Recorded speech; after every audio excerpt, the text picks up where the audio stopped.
Scaled Agile Inc. is amazing. Their marketing strategy is truly incredible. Their business model is finely tuned to extract as much money as possible for as long as possible from the largest enterprises on earth, to merely entrench the status quo while also giving the appearance that a change has taken place. I've lost a lot of training business to Scaled Agile. I've declined lucrative consulting contracts because the client has predetermined that the Scaled Agile framework will be their silver bullet.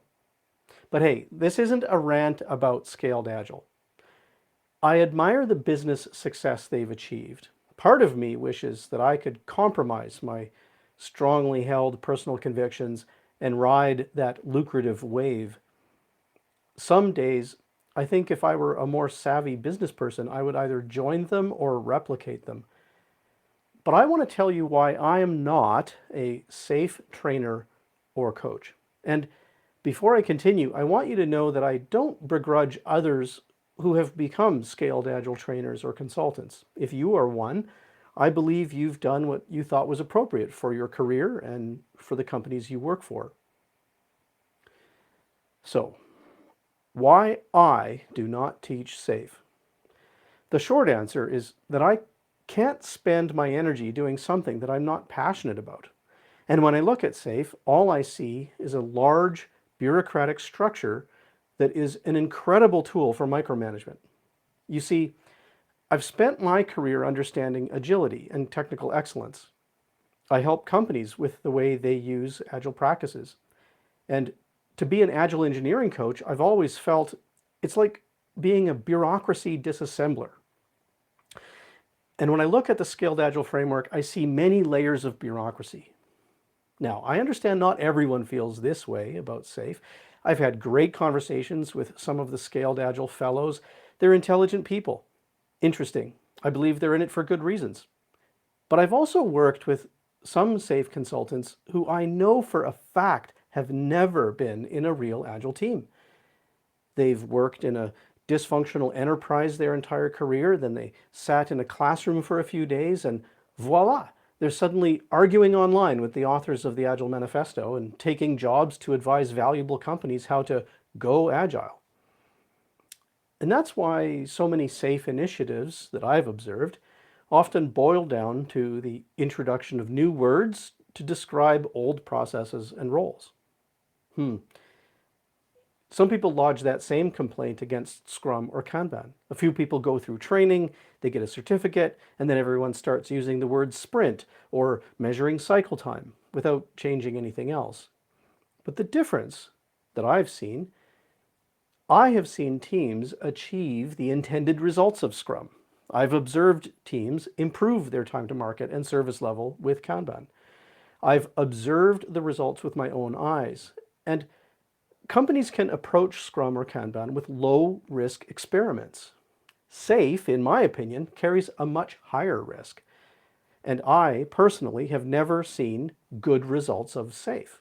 I've watched as companies spend obscene amounts of money to anoint hundreds of their people with a new certification. They adjust all the job titles, rearrange the staff, only to end up with a bureaucratic structure that is indistinguishable from the previous condition. The most successful parts of SAFe are its business model and marketing strategy. It's incredibly lucrative, I have no doubt. But in my experience, the results don't justify the hype.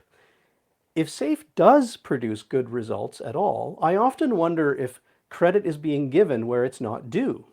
Here's what I mean. Inside of the Scaled Agile framework, you will find parts of Scrum, a little dab of Kanban. You'll find something that resembles continuous integration and a continuous delivery pipeline. Now, for example, CI/CD is an intensely effective practice. And when a company can get that right, it's remarkable how much overhead can be supported. Imagine there's a super powerful engine inside a massive apparatus called the Scaled Agile framework. We must ask ourselves, is the massive structure even necessary? What if we can run this powerful engine in a Learjet instead of a giant 747? What's the power to weight ratio? Now, when I think about the most agile companies that I've worked with, I see some important characteristics. They can deploy code multiple times a day and release new product features into the marketplace incrementally and frequently. They keep quality high and rarely compromise on this. I've worked with teams that are capable of zero escaped defects for many months on end. The product developers operate in proximity with their end users. The feedback loop between end users and teams is very tight. And decision making is pushed out to the teams who work most closely with the code and the end users. In my experience, these things are achieved by descaling and paring down the bureaucracy. Agile companies can make decisions rapidly. They seek and respond to new information from their marketplace. And they know the best way to be nimble is to keep quality high. In fact, I have consulted with some companies to help uninstall SAFe. They had gone down the path thinking that the results would be remarkable, only to find that they suffered all the previous dysfunction. Now again, I don't intend for this to be a rant about scaled agile. Rather, this is my explanation why my resume does not have those certifications on it, and why I'm not an advocate. The truth is, I've been in the SAFe classes. I've worked with SAFe consultants and trainers. I have colleagues who are SAFe fellows, but stubbornly, and sometimes at a cost to my higher ability, I instead try to steer people toward the foundations of agility, such as iterative and incremental development, close end-user proximity, and minimal bureaucratic structure, just enough to support a bounded environment for action, just enough to encourage motivated individuals to collaborate in relatively autonomous, self-managing, cross-functional teams. So I'll end by saying this, and then I'm going to check into some of the comments that I'm seeing. As a trainer, I like to help people by teaching agile engineering practices like test-driven development, or by teaching Scrum, a lightweight and simple framework, or by teaching Kanban practices and principles. But as a consultant and coach, I'm actually framework agnostic. I know that there's no silver bullet, and every company seeking to improve can't copy and paste a giant structure like SAFe into their organization. They must instead forge a path of their own using the great ideas and agile practices that meet their needs and work in their context. So thanks for listening. I'm going to check out some of the comments that I'm seeing here. Thanks, the format looks good, audio and video clean.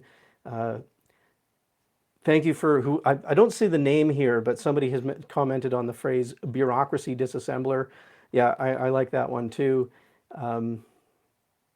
Thanks for the comments. I'm glad you're here. Hey, if there's a topic or a question that you'd like me to address, let me know in the comments. Maybe I'll do another video in the future.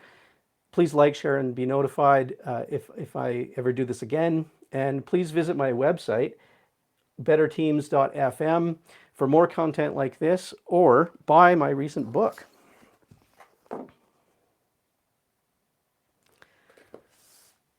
Hey, thanks for tuning in.